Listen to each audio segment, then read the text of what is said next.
Capacitor என்பது ஒரு முக்கியமான பாசிவ் எலக்ட்ரானிக் காம்போனன்ட். அதன் அடிப்படை வேலை மின்சார ஆற்றலை ஒரு எலக்ட்ரிக் ஃபீல்டில் தற்காலிகமாக சேமித்து வைப்பது. இது இரண்டு கண்டக்டிவ் பிளேட்ஸை கொண்டது. இந்த பிளேட்ஸுக்கு நடுவில் டைஎலக்ட்ரிக் என்ற ஒரு இன்சுலேட்டிங் பொருள் இருக்கும். நாம் வோல்டேஜ் கொடுக்கும்போது ஒரு பிளேட்டில் பாசிட்டிவ் சார்ஜும் மற்றொன்றில் நெகட்டிவ் சார்ஜும் சேகரமாகிறது. இந்த சார்ஜை சேமிக்கும் திறனைத்தான் கெப்பாசிட்டன்ஸ் என்கிறோம்.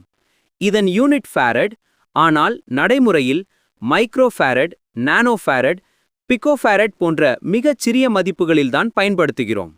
கெப்பாசிட்டரின் மிக முக்கியமான பண்பு என்னவென்றால், இது ஏசி சிக்னல்களை கடந்து செல்ல அனுமதிக்கும், ஆனால் டிசி சிக்னல்களை பூர்த்தியாக தடுத்துவிடும்.